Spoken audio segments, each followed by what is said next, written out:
Welcome to Attic Raiders Retro Reviews, where today we're going to be hunting down some agents of espionage as we attempt to untangle an international spyweb. SpyWeb was released by Parker Brothers in 1997 and is a two-player game for ages 8 and up. It was also re-released the following year in 1998 by Milton Bradley, given an Action Man skin with different coloured components and new artwork.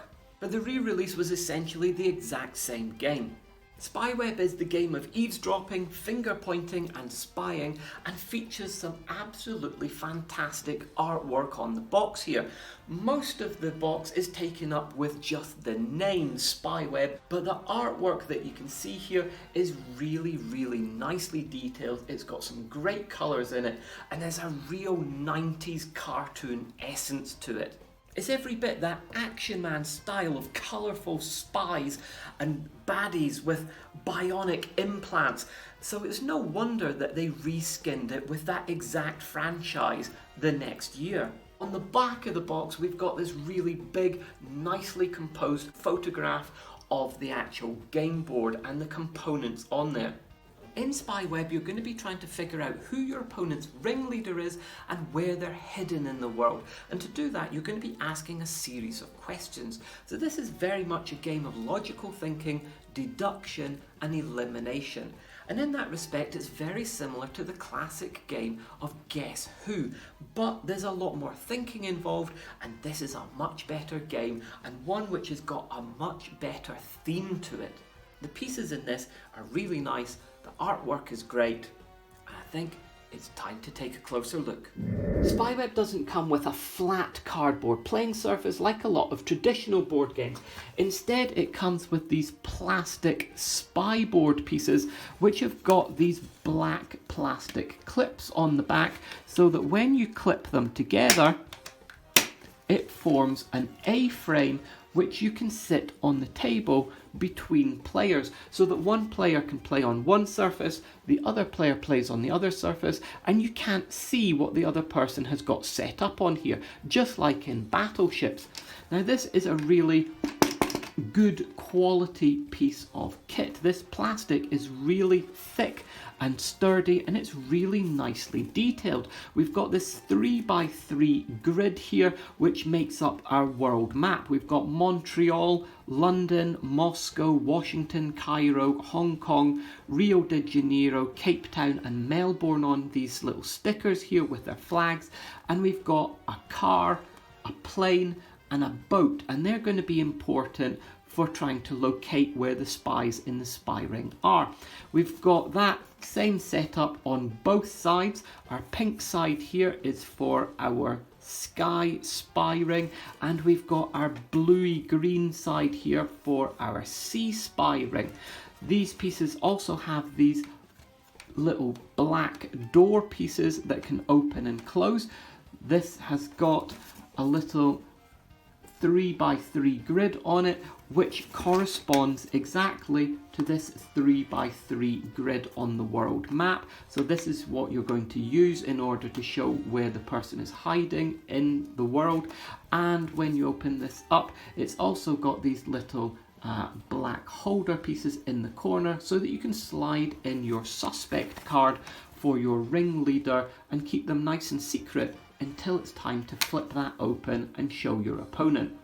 We've got two spy tracker boards, one for each player, and these are just made from a fairly thin card. They're not the best quality, but they do the job, and these match up exactly with the locations that are on the actual game board. So they've got Montreal here, and so on. So you can actually record on here where you think your opponent's spies are on their side of the game board.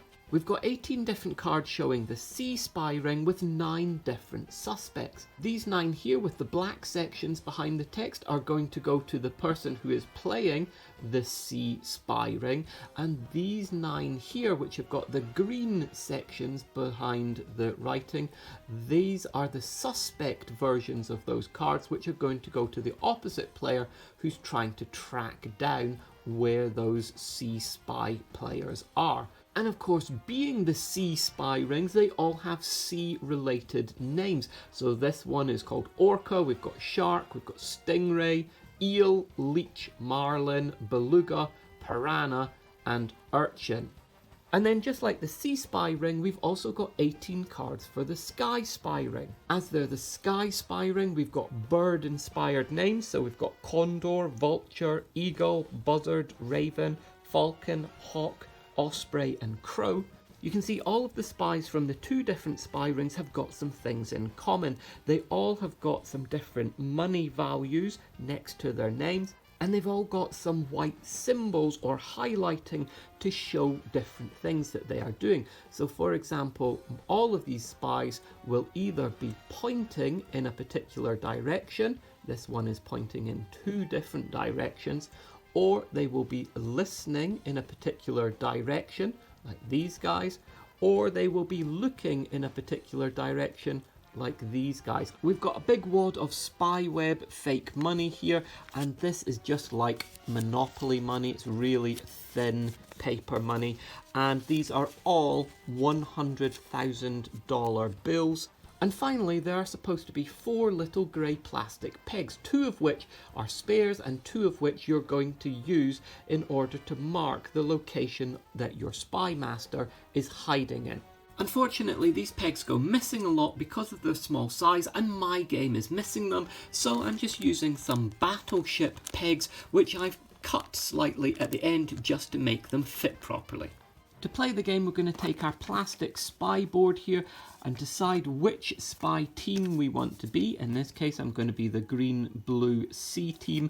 We're going to set up our board in the middle of the table between me and my opponent so that I can see what I'm doing on here, but I cannot see my opponent's side and my opponent can't see my side.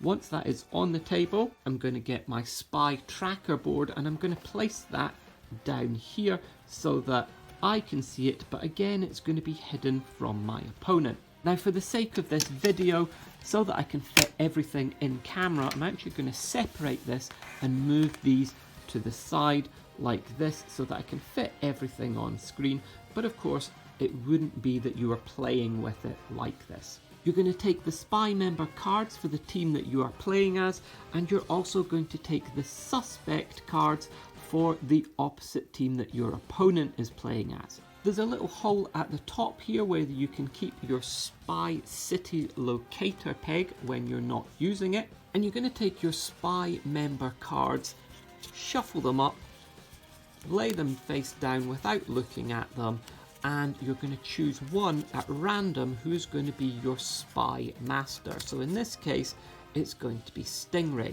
So with this card, I'm going to take Stingray and I'm going to slide that into this little door piece here, and then I'm going to decide where in the world Stingray is going to be hiding. So in this case, I'm going to go for Hong Kong. Stingray is hiding in Hong Kong. So I'm going to take this. Hong Kong is over here in the middle of the right-hand column. So I look at the middle of my right-hand column here, and I place my peg there to show that that corresponds to Hong Kong. Then, making sure that Hong Kong is left empty because that's where Stingray is hiding, I'm going to take the rest of my spy cards and I'm going to place them in the other places on the world map to show where they are hiding. Now, at the moment, I'm doing this completely at random, but when you're setting it up, you want to think a bit more tactically, because your opponent is going to ask you questions about what they are looking at, listening to, or pointing at, that is going to help them locate where everybody is. And these 3 marker points on the board here are going to be particularly useful for your opponent. So Shark here is looking at the car and Urchin is pointing at the boat.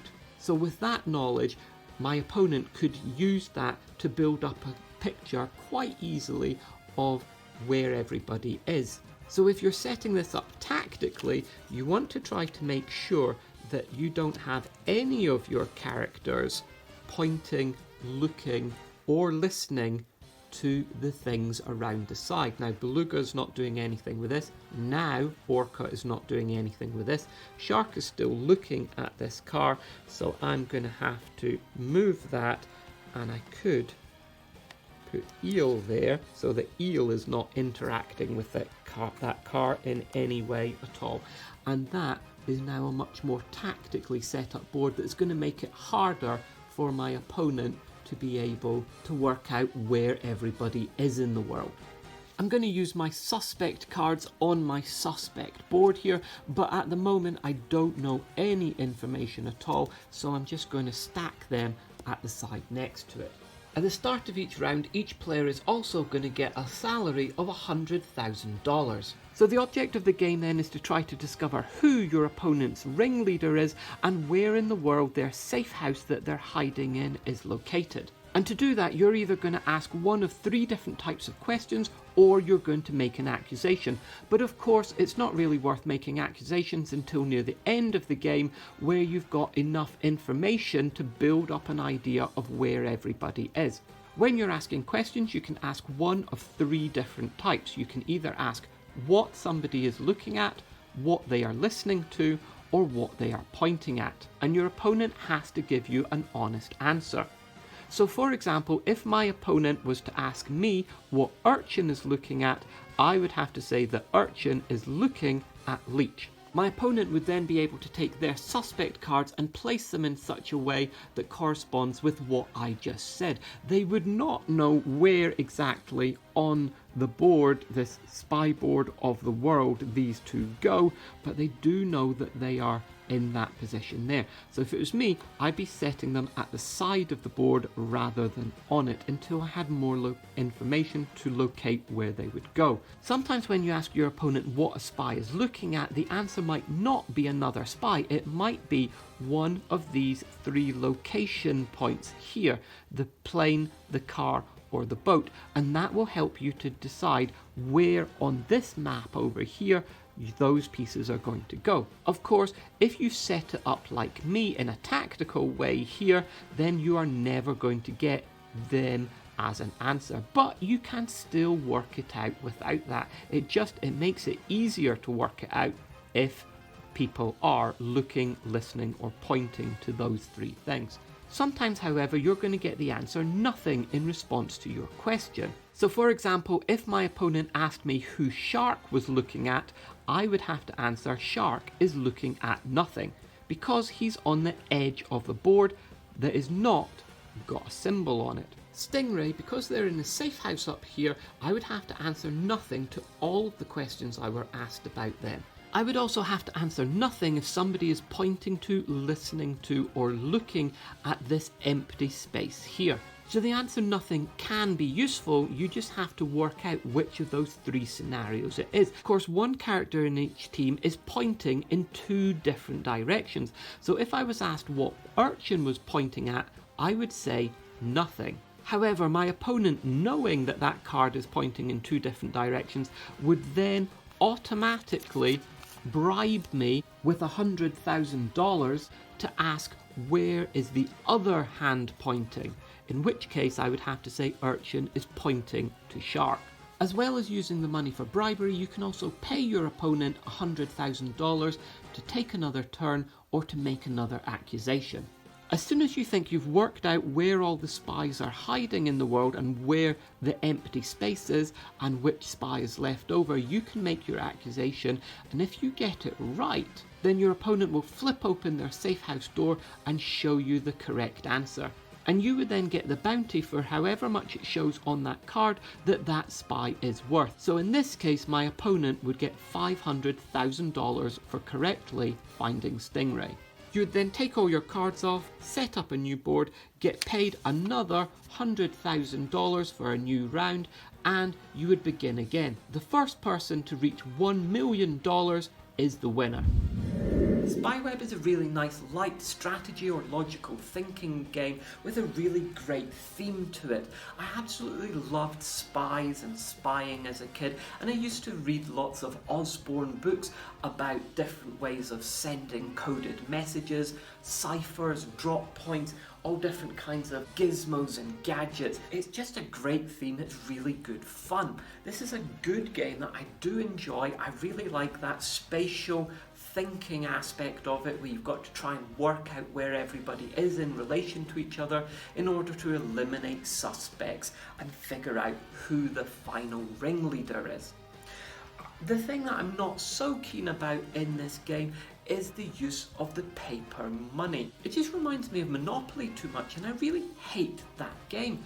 And it doesn't seem to do very much in this game other than prolong the length of the gameplay. It also adds an element of randomness to this that I don't think is really necessary or does it any benefits.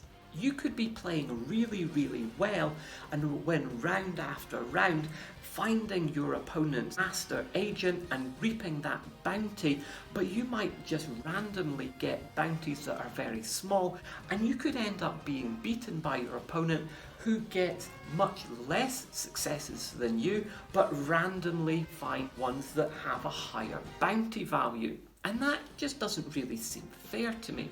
The manufacturers also seem to agree that the money isn't really relevant, because when this was re-released with the Action Man skin to it the next year in 1998, the money was completely eliminated and there wasn't any in there at all. It's not the most cerebral strategy game, but this is a really fun, nice, light thinking game that's easy to learn, easy to teach, easy to play. It's got great colours, nice artwork, good quality components, and a really fantastic theme. I think this should be much more popular than it currently is. This game can be found really quite cheaply online in places like eBay, and if you can find it, I would recommend you get it. I do enjoy this one. Well, that's it for this week. I hope you've enjoyed what you've seen here. If you have, please remember to like, subscribe, leave a comment down below, and we'll see you with more vintage board games next time on Attic Raiders Retro Reviews.